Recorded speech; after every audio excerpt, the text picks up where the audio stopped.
अच्छा जी, इस सवाल का पहला पार्ट आपने करना था, कर लिया कि नहीं किया? हो गया था। पार्ट बी हमने करना है। पहले पार्ट में बच्चों ये था कि प्रोडक्ट वाइज और टोटल प्रॉफिट निकालना था। ऑल आउटपुट इज सोल्ड, कि जितने यूनिट बनाए सारे सेल हो गए। ये वाला काम तो आसान है, ये वाला काम आसान है। नहीं बात सुन रही।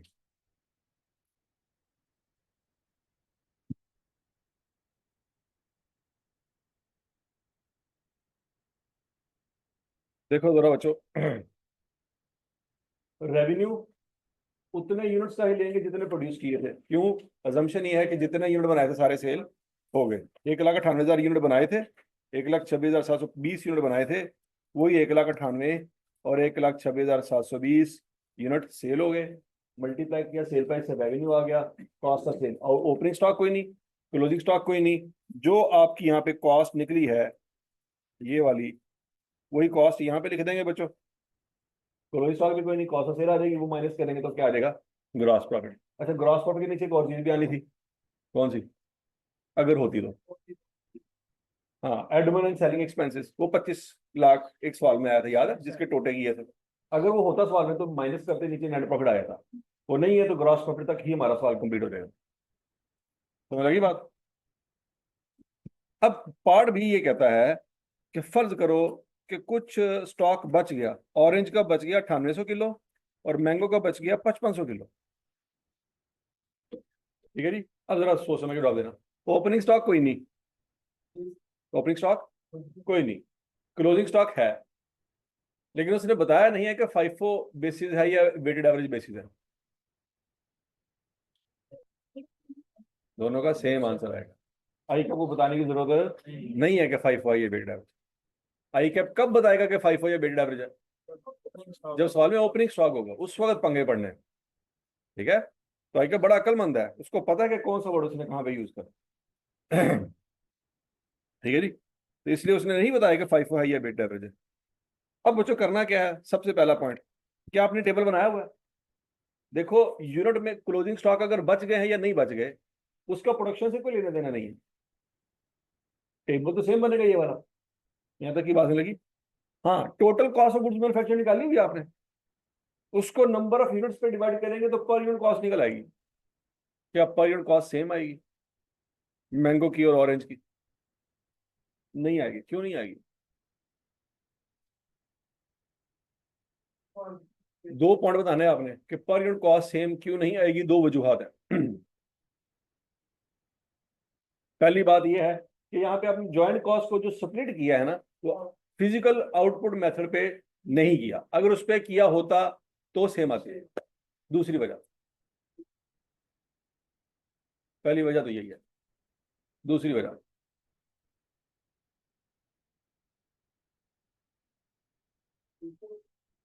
नहीं, फर्दर प्रोसेसिंग कॉस्ट।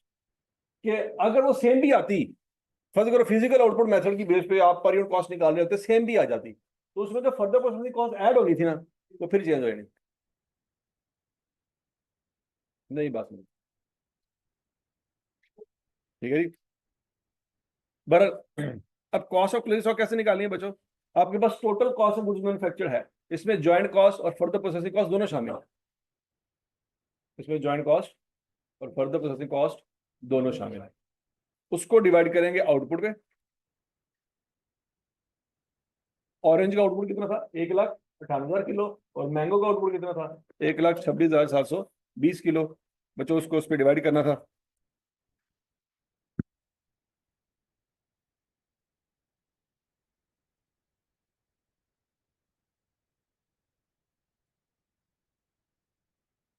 क्या आंसर आना है?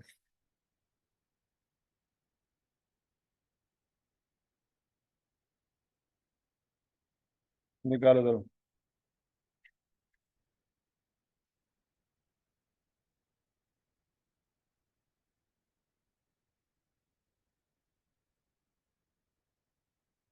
7,6,3,3,2,1,6 को डिवाइड करेंगे 1,2,6,7,2,0 पे, पर यूनिट कॉस्ट आ जाएगी।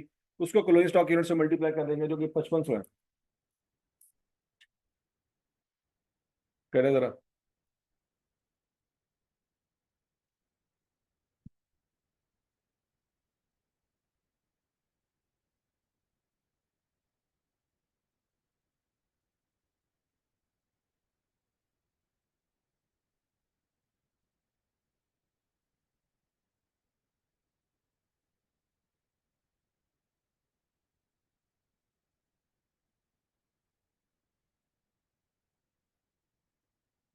क्या क्या आंसर आता है, ये बताएं जरा। ऑरेंज का आंसर क्या आ जाएगा? 414222 और 331303। ठीक हो गया। ये क्लोजिंग स्टॉक है। अब करना क्या आपने? दोबारा इनकम स्टेटमेंट बनाएंगे बच्चों। दोबारा क्या बनाएंगे? इनकम स्टेटमेंट बनाएंगे।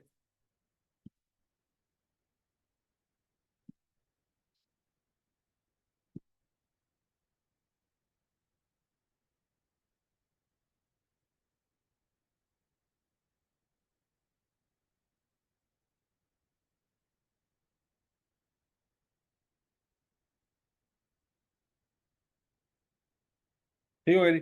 अब इनकम स्टेटमेंट बच्चों क्या करेंगे?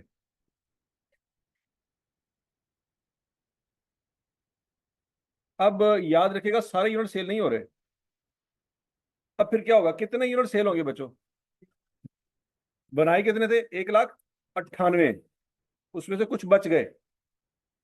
कितने बच गए? 9800 बच गए। तो 1,98,000 में से 9800 माइनस कर दें, क्योंकि वो बच गए। फिर जरा माइनस। 1,28,200 सेल हुए। उसको सेल प्राइस से मल्टीप्लाई करें। नहीं समझ आई? अगला पॉइंट। मैंगो के कितने यूनिट बनाए थे? 1,26,720। ऐसी है। उसमें से कितने पड़े हुए हैं? 5500। माइनस कर दें। 1,21,220 ये सेल हुए। इसको सेल प्राइस से मल्टीप्लाई करेंगे तो रेवेन्यू आ जाएगा। समझ आ गई? अच्छा जी, अब कॉस्ट ऑफ सेल आपने बनानी है। तो बच्चों, कॉस्ट ऑफ सेल में जो पॉइंट है वो ये है। ओपनिंग स्टॉक तो कोई नहीं था। क्या था? ओपनिंग स्टॉक कोई नहीं था। ओके। तो ओपनिंग स्टॉक कोई नहीं है। कॉस्ट ऑफ गुड्स मैन्युफैक्चर्ड आप निकाल लेंगे, वो टेबल से आ जाएगी। ये टोटल यूनिट्स की कॉस्ट है जो बनाने हैं। उसमें से माइनस कर दें क्या? क्लोजिंग स्टॉक, जो कि यहाँ पे आपने निकाला हुआ है। 414222 331 303।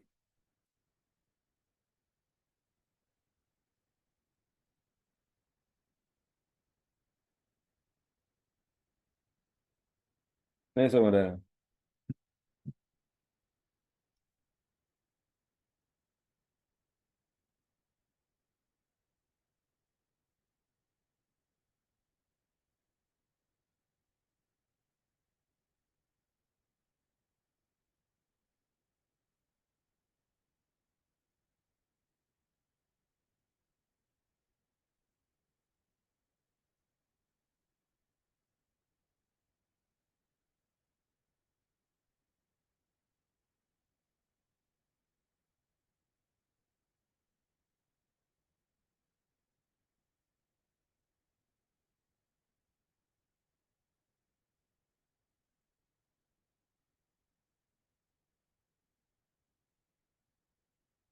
हाँ जी, ये टेबल बना लिया सबने?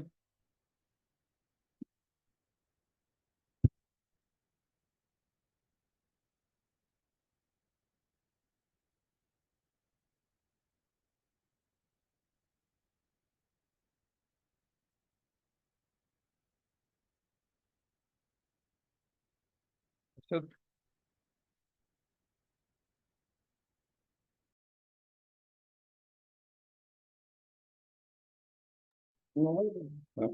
हाँ।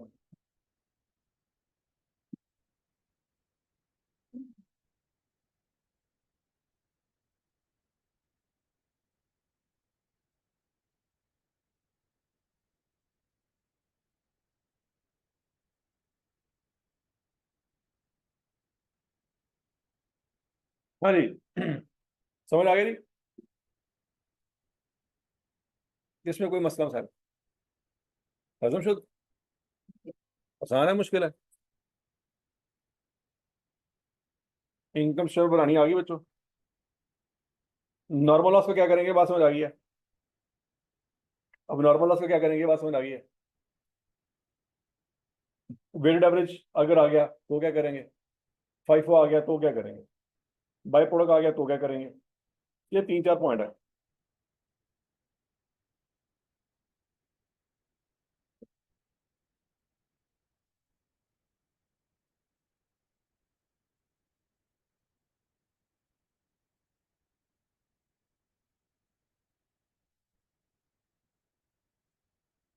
ये मैं जो आटम 2018 में सवाल आया था, कब आया था? आटम 18 में सवाल आया था। और कितने नंबर का आया था? 16 नंबर का आया था। पहला पॉइंट वही है जो भी हमने पढ़ा है, प्रोडक्ट वाइज इनकम स्टेटमेंट। ये बेसिकली हम इनकम स्टेटमेंट वाला कोई तीसरा सवाल कर रहे हैं इस क्लास, समझ लगिए। और पार्ट भी वही है, once again decision making.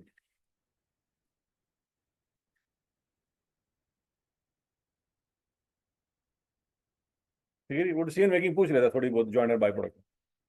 Decision making अलग से टॉपिक है, मतलब वो हम पढ़ेंगे तकरीबन एंड पे जाके।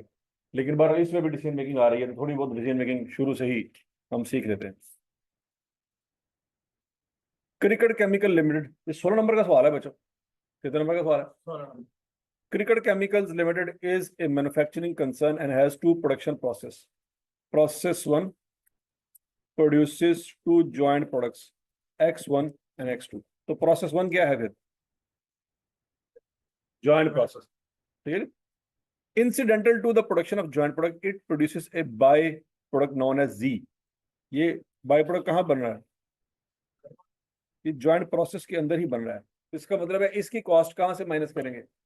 ज्वाइंट प्रोसेस में से माइनस करेंगे, वो जो फर्दर प्रोसेसिंग वाला है उसमें से माइनस नहीं करेंगे। X1 is further processed in process two and converted into X1 plus. सारी दास्तान समझ आ रही है? ये सारी चीज क्लियर कर लो, क्योंकि डायग्राम आपने बनानी है, मैं डायग्राम चेक करनी है आपकी। ठीक है जी। Following information has been extracted from the budget for the year ended 31 August 2019। Process wise budgeted cost. Direct material कितने लीटर एंटर हुए बच्चों? प्रोसेस वन में एंटर हुए कि टू में? तो ये प्रोसेस वन का इनपुट है, समझ लगी बात? खर्चा कितना आया?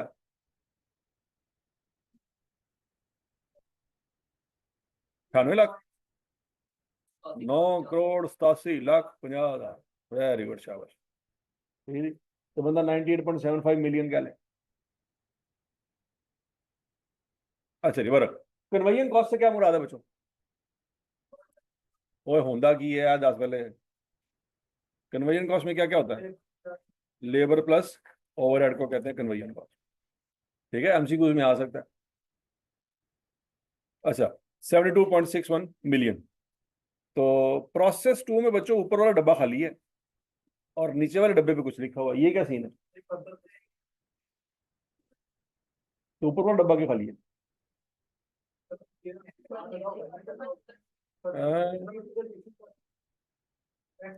क्या प्रोसेस टू में मटेरियल लगा ही नहीं? दुनिया का ऐसा कोई काम नहीं है, प्रोसेस नहीं है जिसमें मटेरियल ना लगता, मटेरियल तो लगता हो। फिर वो मटेरियल वाला डब्बा खाली क्यों? हाँ, यहां से मटेरियल निकल के वहां जाएगा, तो जॉइंट कॉस्ट को एलोकेट करने वाला टेबल बनाएंगे तो पता चलेगा कितना है। समझ आएगी बात? पॉइंट नंबर वन क्लियर है? Point number two, expected output ratio from process one and budgeted selling price. अच्छा जी, अब जरा ध्यान से, ये जो कितने हजार लीटर इस प्रोसेस में एंटर हुए हैं? 5 लाख। वो कहता है उससे X1 का कितना परसेंट आउटपुट निकलेगा? 55%।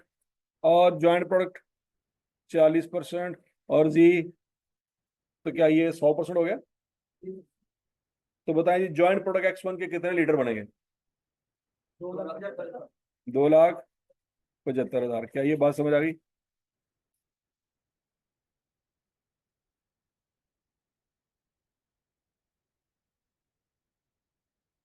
और X2 के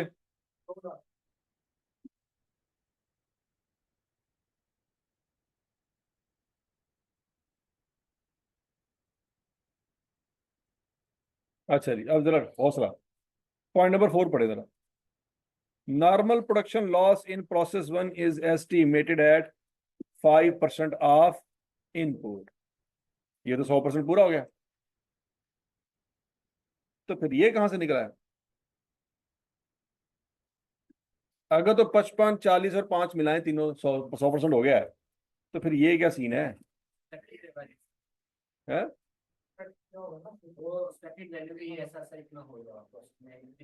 तो ये क्या लिखा हुआ है?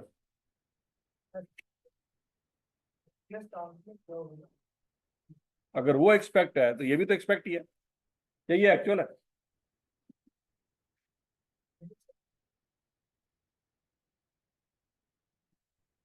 Which occurs at the beginning of the process.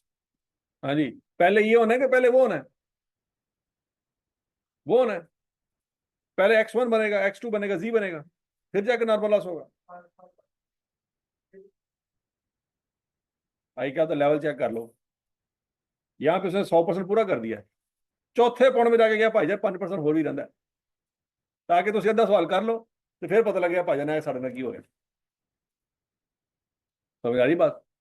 तो इसलिए बच्चों, आई क्या पेपर में 15 मिनट का टाइम देता है एक्स्ट्रा शुरू में, क्यों देता है?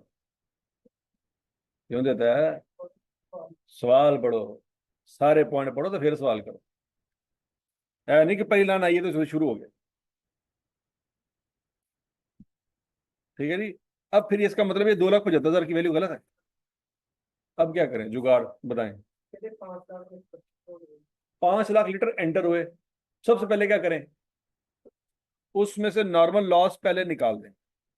कितना है? 25,000 का नॉर्मल लॉस साइड पे कर दें। अब क्या करें? 4,75,000 है जिसके 3 टोटे होने। समझ आई? कि 4,75,000 बचेगा, उसका 5% लेंगे, 55% लेंगे तो X1 आएगा। अब क्या आएगा वो? 2,62,000, 61,250। X2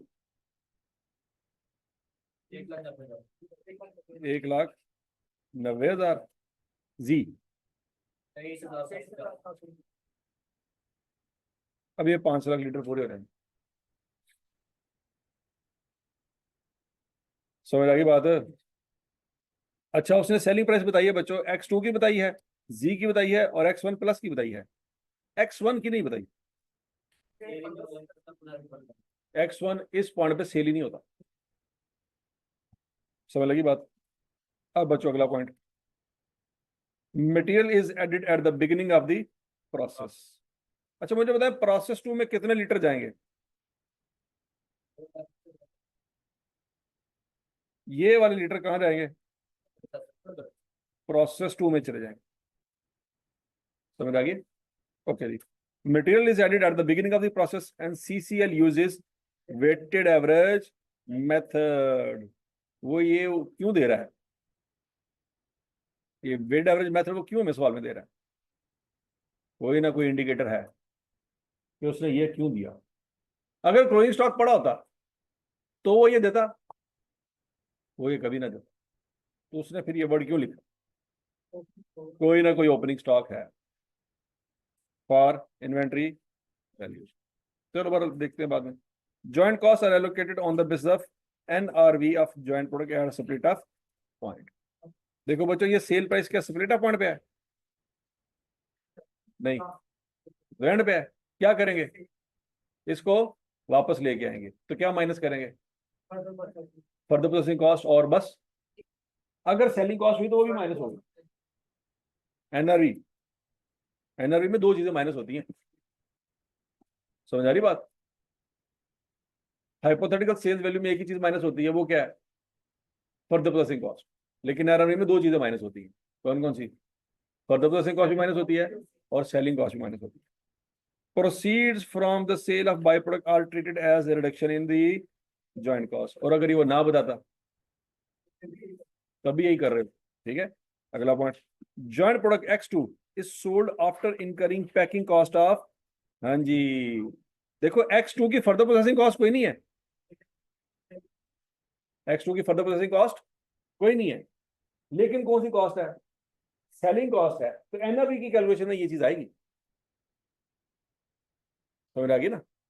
एनआरवी वाले मेथड में ये चीज जरूर आएगी, क्योंकि दो चीजें माइनस होती हैं, फर्दर प्रोसेसिंग कॉस्ट भी माइनस होती है और सेलिंग कॉस्ट भी माइनस होती है। तो X2 की उसने सेलिंग कॉस्ट बता दी, ये packing cost is an example of selling cost, ठीक हो गया जी। अच्छा जी, अब पॉइंट नंबर 4 समझ आ गया था, आगे बढ़ते हैं बच्चों। कहता loss of each litre results in a solid waste of 0.7 kg। दुनिया में आपने सबने केमिस्ट्री पढ़ी हुई है, एफएससी में अगर नहीं पढ़ी मैट्रिक में तो पढ़ी हुई है ना। दुनिया में ऐसा कौन सा लिक्विड है जिसका 1 लीटर 1 किलो के बराबर होता है,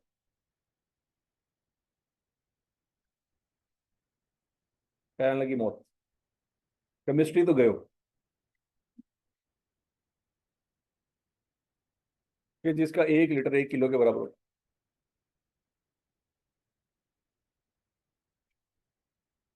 है, हाँ?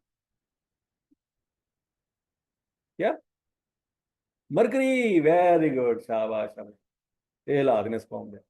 वाटर, वाटर वो वाहद चीज है जिसका 1 किलो 1 लीटर दोनों क्या है, उसके अलावा कोई भी चीज,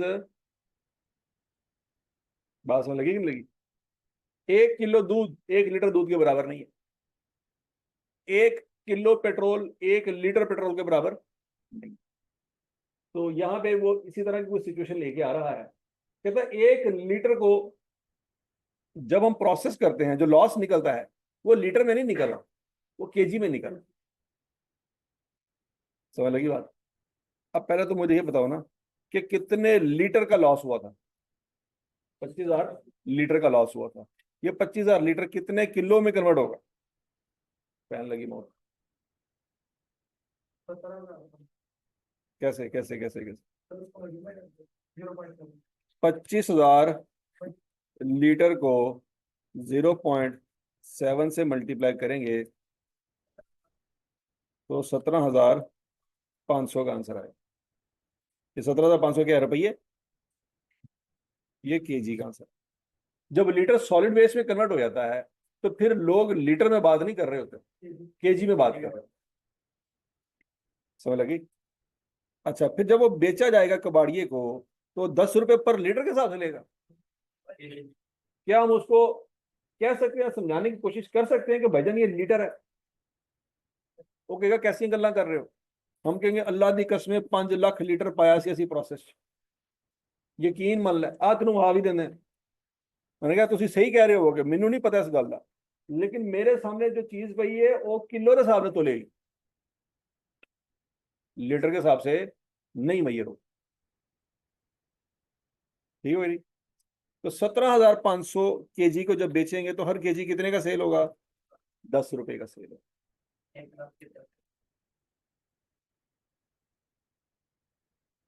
1,75,000 रुपीज, ठीक है। No loss occur during process 2, ये क्या कह रहा है, X2 में कितने लीटर एंटर हुए थे, 2 लाख, तो कितने निकले होंगे, 2,61,250 ही निकले हैं। यहां तक का पॉइंट समझ आ गया बच्चों। अगला point, budgeted conversion cost of process 1 and process 2 include fix factory overhead amounting to 7.261 million and 3.820 million, ये क्या कह रहा है, ये कह रहा है इस कोर्स शामिल है, जो ऊपर कोर्स भी प्रोसेस 1 में कितनी शामिल है, 72 और 72.6 मिलियन, और दूसरे प्रोसेस 2 में,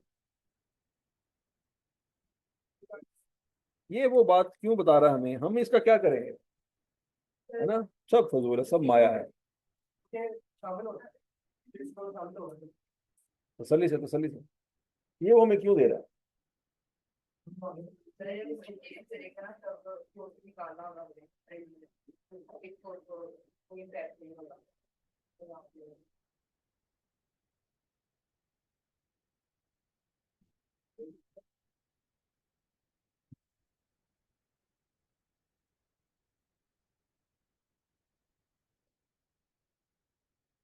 शामिल होना चाहिए था, शामिल है, बात खत्म होगी। अभी तक जो हमने पढ़ा है ये। हाँ, यहाँ पे एक और चीज आई क्या पे लिखी हुई है, वो बाद में देखते हैं। यहाँ पे उसने क्या लिखा हुआ है, मार्जिनल कॉस्ट। मार्जिनल कॉस्टिंग का कंसेप्ट बच्चों ये है, क्यों में आपने चैप्टर नंबर 1 पढ़ा था, जिसमें आपने ब्रेक इवन पॉइंट पढ़ा था। याद आया कुछ कुछ? ब्रेक इवन पॉइंट में बच्चों हम करते ये थे, सेल में से वेरिएबल कॉस्ट माइनस करते थे तो कंट्रीब्यूशन आता था। याद है? पता नहीं किहड़ी गल्लां हो रही है। कंट्रीब्यूशन का लफ्ज सुना है क्यों में कि नहीं सुना? सुना ना, बस सुना ही था। ठीक है, तो सेल में से बच्चों वेरिएबल कॉस्ट माइनस करते थे तो क्या आता था, कंट्रीब्यूशन। कंट्रीब्यूशन में से फिक्स कॉस्ट माइनस करते थे तो क्या आता था, नेट खोत्या, नेट प्रॉफिट आता। ब्रेक इवन पॉइंट तो एक पॉइंट है, उसके सज्जे और उसके खब्बे सब प्रॉफिट ही लॉस था। ठीक है, हाँ, ब्रेक इवन पॉइंट पे प्रॉफिट जीरो होता था, लेकिन प्रॉफिट होता तो था, मतलब उसको प्रॉफिट तो कहते थे हम। तो समझ आ गई बात? तो वो जो आपने क्यूएम के अंदर टॉपिक पढ़ा था ना, sale minus variable cost is equal to contribution minus fix cost is equal to net profit, और नेट प्रॉफिट जहां पे जीरो होता था उसको क्या कहते थे, तो ब्रेक इवन पॉइंट। ठीक है, तो बच्चों ये बेसिकली पॉइंट वो इसलिए दे रहा है कि वो जो ब्रेक इवन वाला टॉपिक था उसको हम कहते थे मार्जिनल कॉस्टिंग का टॉपिक। क्यूएम के अंदर जो हमने टॉपिक पढ़ा था ब्रेक इवन का, वो बेसिकली किस टॉपिक का हिस्सा था, मार्जिनल कॉस्टिंग के टॉपिक का हिस्सा। तो मार्जिनल कॉस्टिंग में वेरिएबल कॉस्ट आती है पहले और फिक्स कॉस्ट आती है बाद में। तो ये वो आपको बता रहा है कि इसके अंदर फिक्स कॉस्ट का पोर्शन। अब समझ आ गई उसने बात क्यों लिखी, क्योंकि यहाँ पे वो आपसे मार्जिनल कॉस्टिंग मांग रहा है। हमने अभी तक जो सवाल किए उसमें फिक्स और वेरिएबल सब इकट्ठा ही है, लेकिन यहाँ पे क्या कह रहा है कि नहीं यार, फिक्स अलग रखो तो वेरिएबल अलग रखो। तो करना बच्चों आपने ये है, जब आप सवाल करेंगे तो इसमें से क्या कर देंगे, फिक्स कॉस्ट निकाल देंगे और इसमें से भी फिक्स कॉस्ट निकाल देंगे। ठीक हो गया? तो सिर्फ और सिर्फ कौन सी रहेगी कॉस्ट, वेरिएबल कॉस्ट। तो sale revenue minus variable cost is equal to, अब ग्रॉस प्रॉफिट नहीं आना, अब क्या आएगा, कंट्रीब्यूशन। क्यों हमें कंट्रीब्यूशन बढ़ा, उसमें से क्या माइनस करेंगे, फिक्स कॉस्ट, तो क्या आ जाएगा, प्रॉफिट आ जाएगा। हजमन शुद्धमन। अच्छा जी बच्चों, आपके सामने ये डाटा दिया हुआ है, आप बस मुझे ना इसकी डायग्राम बना के दिखा दो।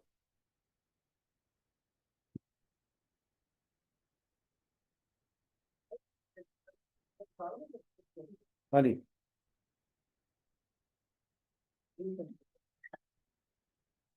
अच्छा जी, क्या नाम है इस सवाल का, क्रिकेट का। ये है जी डायग्राम। अच्छा, डायग्राम याद रखिएगा, अगर आप पेपर में बैठे हुए हैं ना, ये डायग्राम आपने बनानी है तो पहले पेज में नहीं बनानी, ये वर्किंग के तौर पर दूसरे पेज में बनानी है। समझ लगी ना? अच्छा जी, इनपुट कितने लीटर एंटर हुए, 5 लाख। मटेरियल कितना लग गया जी, 98.75 मिलियन। और कन्वर्जन कॉस्ट 72.61 मिलियन। टोटल करेंगे तो 171360। ऐसी है, 730 और भी आ जाएंगे। तो बोलो तो सही, इन दोनों को टोटल करें तो क्या आता है, 171360 ठीक है जी।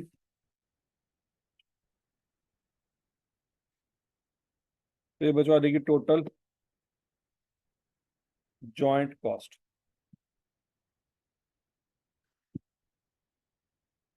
तो समझ लगी बात?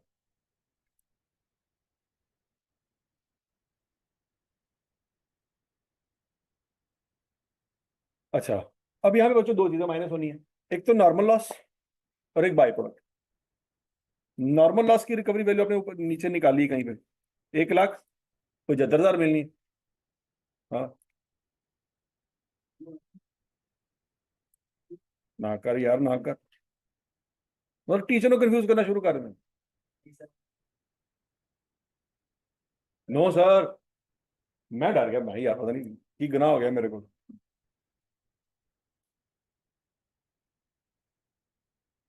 भाईजान आज कोई एडवांस कैलकुलेशन बताएंगे आज में? कैसा सर, 175 तो नहीं बनता। वो लीटर और केजी वाला पॉइंट था ना, उसमें एक चीज तो आप भूल ही गए, उसमें डेंसिटी भी होती है कोई। डेंसिटी वाला फैक्टर तो आपने इस्तेमाल ही नहीं किया। अच्छा जी, बराबर। बाय प्रोडक्ट, अच्छा बाय प्रोडक्ट के कितने लीटर बने थे बच्चों? 23,750। और बाय प्रोडक्ट की उसने कहा था, नहीं किधर गया ये, 120। इसको 120 से मल्टीप्लाई करें, क्या आंसर आएगा? 2,88,000।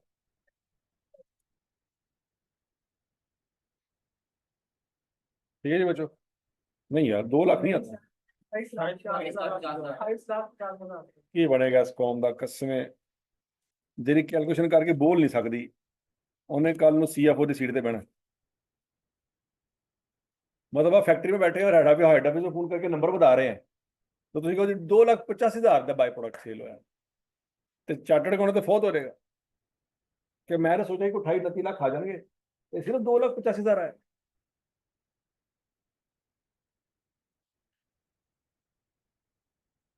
हाँ जी, 28,50,000। तो बच्चों ये दोनों इस जॉइंट कॉस्ट में से माइनस कर देंगे तो नेट कॉस्ट इसके टोटल कर रहे हैं आपने, वो कितनी बनती है? 168,335,000।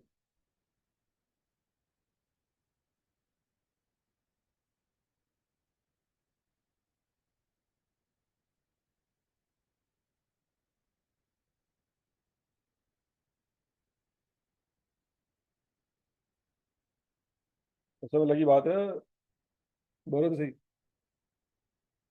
अच्छा, 261250 लीटर वो निकले, 190 लीटर ये निकले, 23,750 लीटर ये निकले, 25,000 लीटर ये निकले। ओके। अब X1 आगे गया दूसरे प्रोसेस में, वहां पे खर्चा आया था बच्चों कितना? 19.1 मिलियन। और जितने एंटर हुए उतने ही एग्जिट हुए, ऐसी है। तो X1 प्लस बन गया। ओके। तो बच्चों अगर हम देखें 19.1 मिलियन का जो खर्चा आया है, उसको डिवाइड करें आपके इनपुट पे या आउटपुट पे, तो पर लीटर खर्चा निकाल सकते हैं, 73.11 आ रहेगा। इसकी जरूरत क्यों पेश आएगी जब आपने NRV निकालनी है? नहीं समझ आ रही।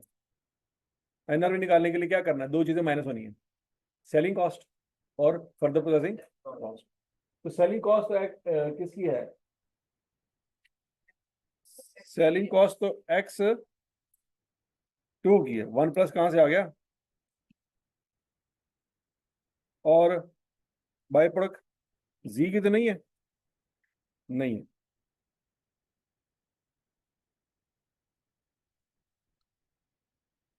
सेलिंग कॉस्ट है जी X2 की, और फर्दर प्रोसेसिंग कॉस्ट है X1 की। यहां तक की बात समझ लगी जी? इस डायग्राम में बताएं कुछ चीज जिसको मसला हो।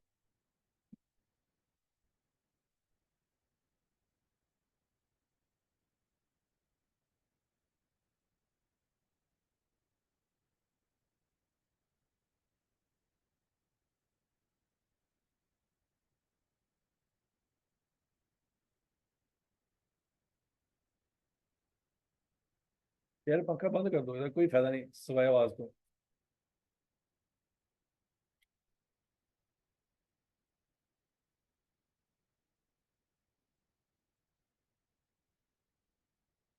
हाँ जी, यहाँ तक क्लियर सबको?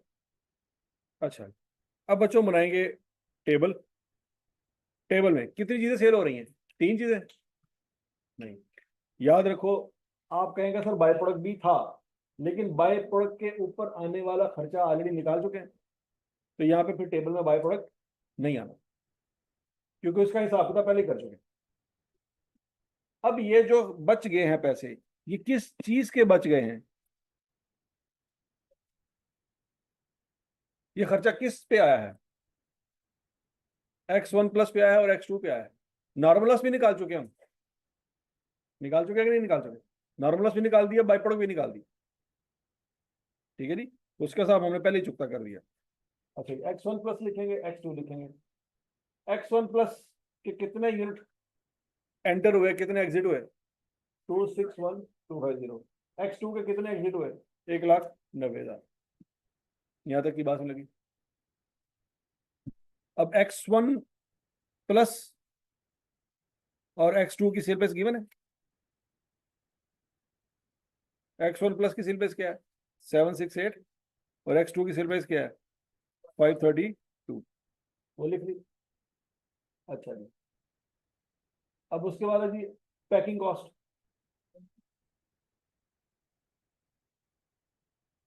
पैकिंग कॉस्ट किस पे आई थी बच्चों? x2 पे आई थी, ऐसी है।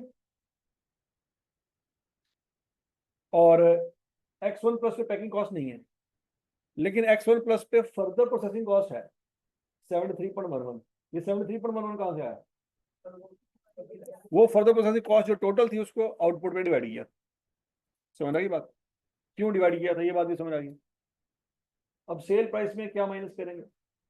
फर्दर प्रोसेसिंग कॉस्ट भी माइनस करेंगे, पैकिंग कॉस्ट भी माइनस करेंगे। बस उसकी पैकिंग कॉस्ट नहीं है, लेकिन अगर होती तो दोनों माइनस कर। समझ लगी बच्चों?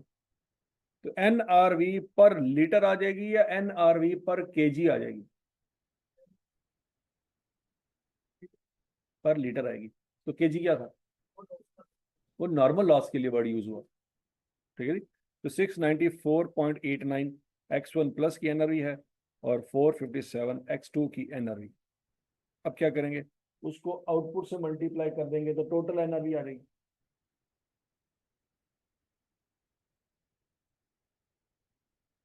और उस टोटल एनआरवी की बेस पे वो टोटल जो ज्वाइंट कॉस्ट है 168,335, उसके टुकड़े कर देंगे।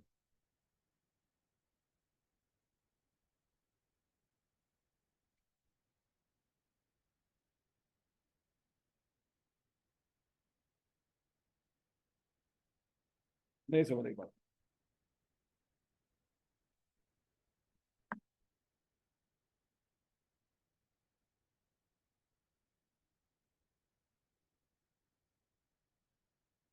हाँ भी तसल्ली से यहाँ तक पहुंचो पहले, फिर उसके बाद आगे बात करते हैं।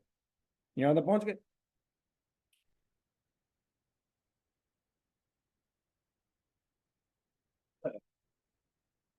याद होगा नहीं तुम बस?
सही बच्चों, ये आपकी ज्वाइंट कॉस्ट आ गई 11387154464। ठीक है। अब इस ज्वाइंट प्रोसेस में कोई फिक्स कॉस्ट थी जो आखिरी पॉइंट में उसने बताई हुई है? बताई हुई है? तो जरा बताएं टोटल कितनी थी ज्वाइंट प्रोसेस की फिक्स कॉस्ट?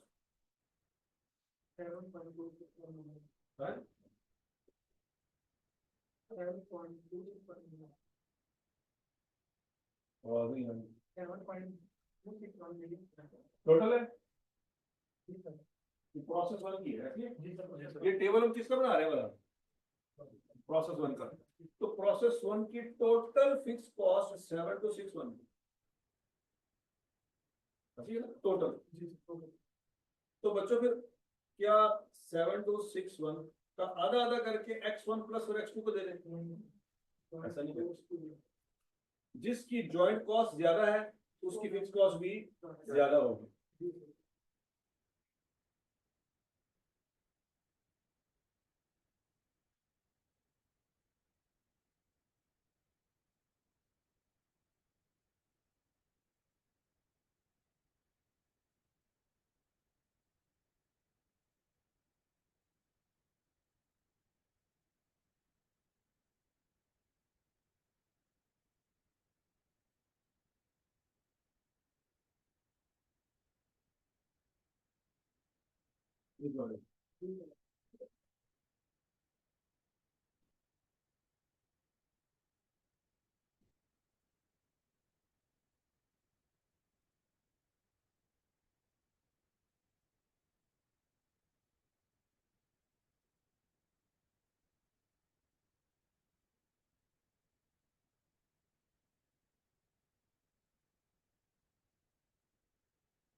भाई फिक्स कॉस्ट समझ आई सबको?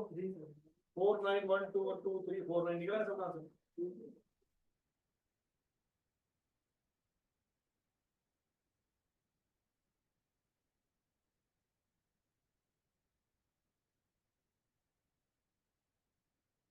तो वेरिएबल कॉस्ट निकालनी होगी तो क्या करेंगे?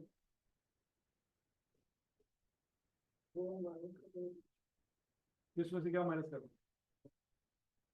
हाँ? तो वही हम कॉस्ट देखते हैं। क्या बात, सही बात। अच्छा, कन्वर्जन कॉस्ट का कॉलम कितने है?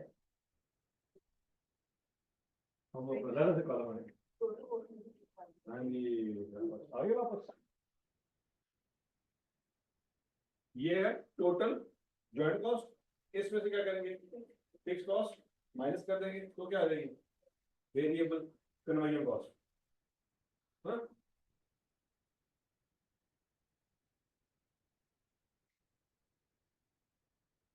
बच्चों अगर आई कैप ने सवाल में सिर्फ ये एक वर्ड ना लिखा होता, ये वाला वर्ड, तो हम ये कर ही ना रहे होते। क्या ये बात समझ आ रही? अगर आई कैप ने सवाल में मार्जिनल कॉस्टिंग का वर्ड यूज ना किया होता तो हमारा सवाल यहीं से आगे चलता, यहीं से हम आगे प्रॉफिट लॉस बनाते। स्यापा ये हुआ है कि आई कैप ने एक वर्ड यूज कर दिया है, कौन सा? Marginal cost. तो मार्जिनल कॉस्टिंग का कंसेप्ट ये है कि भाईजान सारी वेरिएबल कॉस्ट लेदा और फिक्स कॉस्ट अलग। अब ये वाली जो कॉस्ट है, बताओ जरा, इसके अंदर वेरिएबल फिक्स दोनों शामिल है कि नहीं है? हम बाय डिफॉल्ट जब सवाल करते हैं तो वेरिएबल फिक्स सब शामिल होता है, ठीक है। आई कैप ने कहा कि नहीं यार, इंज नहीं करना, वेरिएबल अलग करो और फिक्स अलग करो, तो इसलिए दो कॉलम एक्स्ट्रा बन रहे हैं।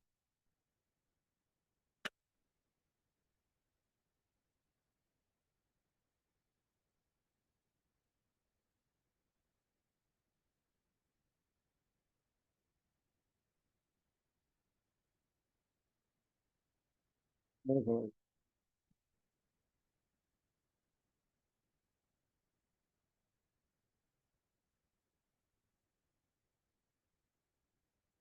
तो टेबल समझ आ गया? ओके।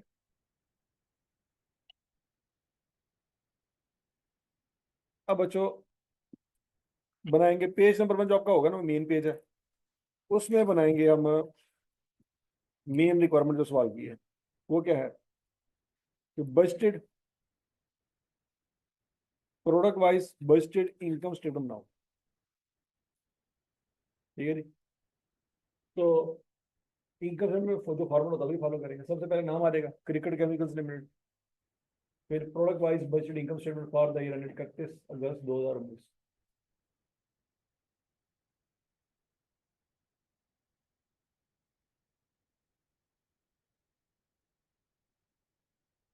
ठीक है जी। हाँ जी,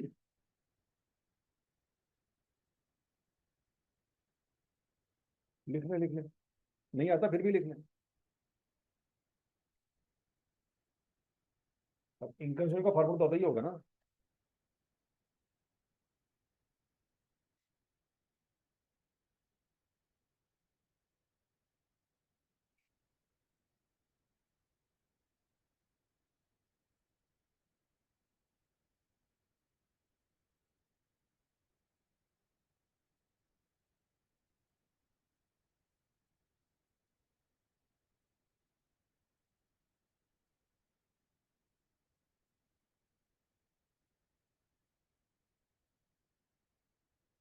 हाँ जी बच्चों, सबसे पहले आएगा सेल्स रेवेन्यू। सेल रेवेन्यू का क्या फॉर्मूला है जी? जितने यूनिट्स है उसको मल्टीप्लाई करें सेल प्राइस से। X1 प्लस के कितने यूनिट्स हैं?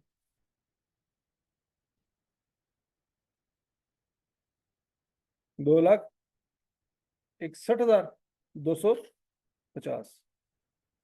उसको मल्टीप्लाई कर दे किसके साथ? कितनी है ये? 768। करे जरा।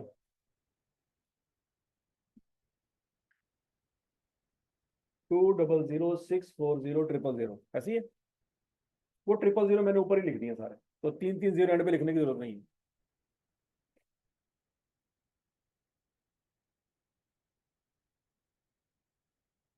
और एक्स टू के आउटपुट कितना है? 1,90,000। उसको मल्टीप्लाई कर दे किससे? 532 से। क्या रहेगा? 101,080,000 तो तीन जीरो एंड वाले नहीं लिखने।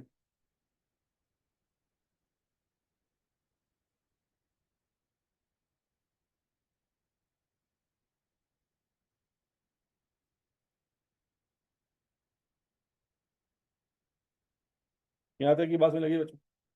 अब ये रेवेन्यू है। रेवेन्यू में से ये पिछले तमाम सवालों में हम टोटल ज्वाइंट कॉस्ट माइनस किया करते थे, लेकिन यहाँ पे सिर्फ क्या माइनस करेंगे? Variable cost. फिक्स कॉस्ट नीचे आ जाएगी।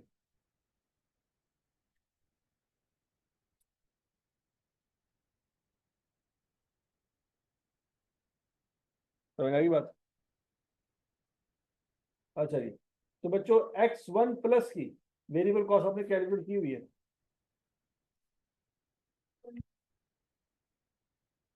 वन जीरो, ये ये है ना? ये यहाँ पे आके माइनस हो जाएगी। ठीक हो गया। और X2 की ये यहाँ पे आके माइनस हो जाएगी।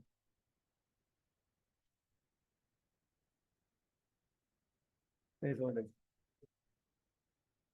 हाँ हाँ।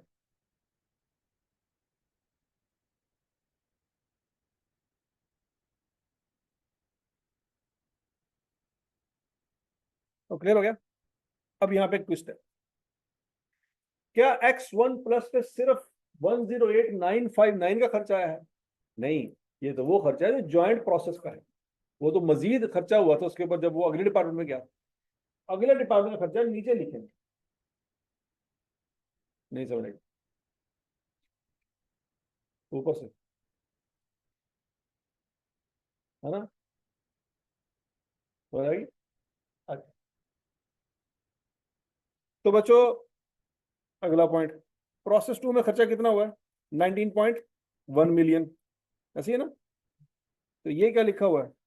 19.1 मिलियन लिखा हुआ है, लेकिन इसमें फिक्स भी है।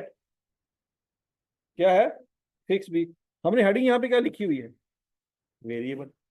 तो फिर यहाँ पे वेरिएबल ही आना चाहिए ना, फिक्स तो नहीं आना चाहिए। फिक्स तो नीचे जाना चाहिए। तो फिर क्या करेंगे? प्रोसेस टू में फिक्स कॉस्ट कितनी है? 3820। वो बच्चों 19.1 मिलियन में से माइनस करते हैं, ताकि सिर्फ वेरिएबल कॉस्ट निकले। नहीं समझ आई?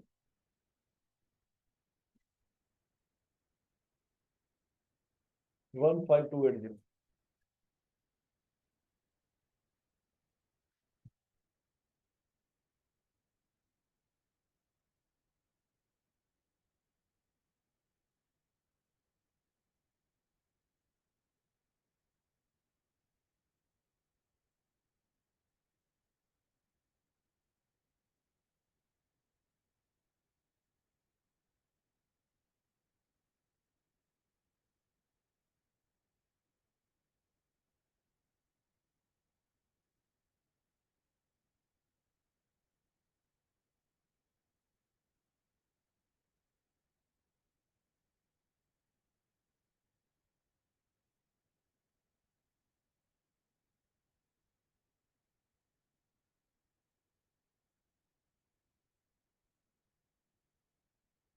हाँ जी लिखे जी। तो जो रेवेन्यू में से वेरिएबल कॉस्ट माइनस करेंगे तो ग्रॉस कंट्रीब्यूशन आ जाएगा 76401 और 48965।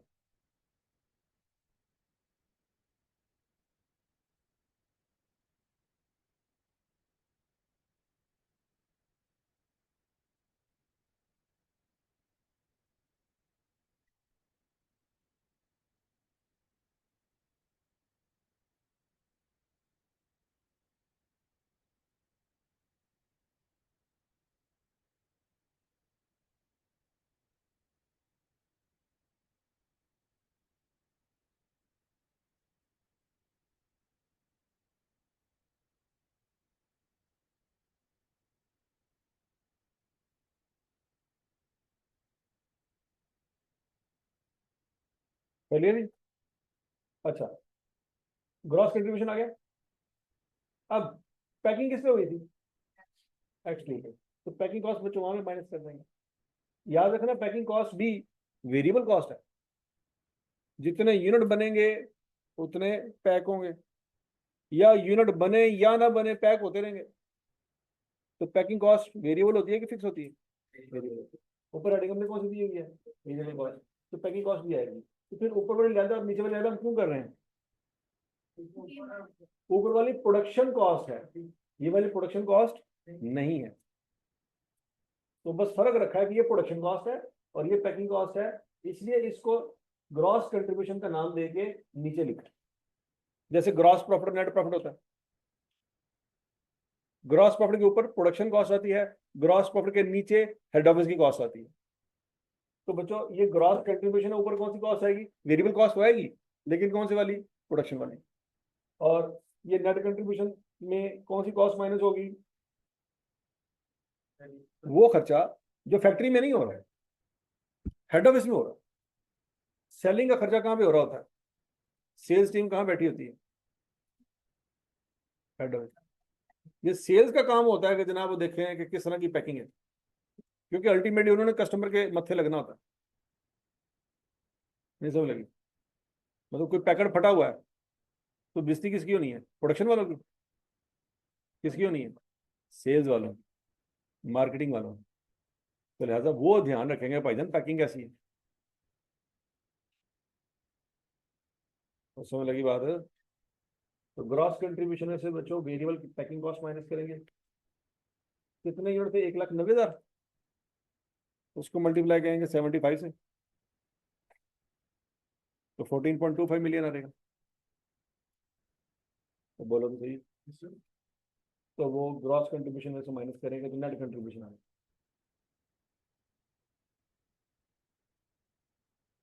आज क्लास नहीं है पीआरसी की?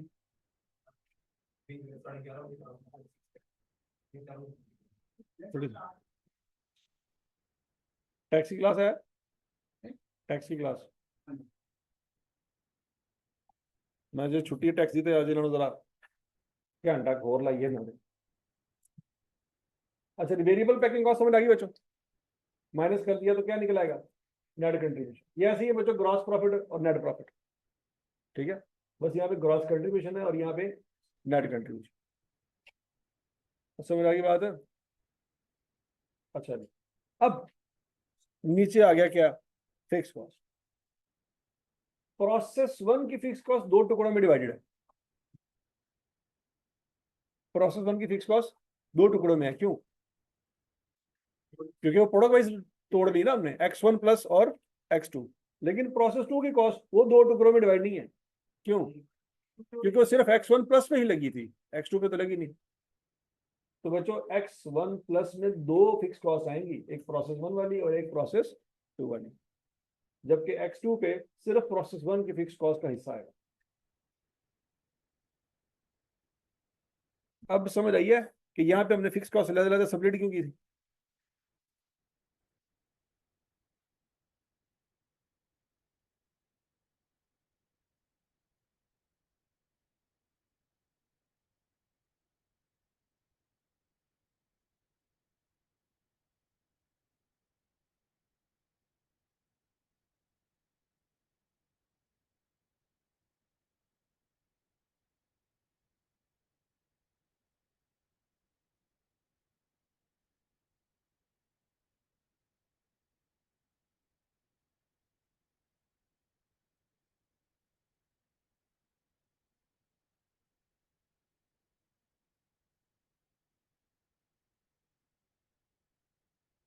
हाँ भाई, नेट प्रॉफिट तो पहुंच गए बच्चों,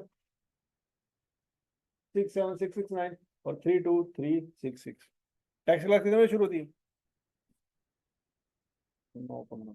चलो जी, अब बच्चों ये पार्ट बी है, ये आपने घर से करना है, कर लेंगे। इसको पहले समझते हैं वो क्या कह रहा है। CCL has recently received an offer from Football Industries Limited to purchase the entire expected output of X1 during the year ended 31 August 2019। हम X1 बना रहे हैं कि क्या बना रहे हैं? हम X1 प्लस बना रहे हैं। X1 तो सेल ही नहीं हो रहा था मार्केट में।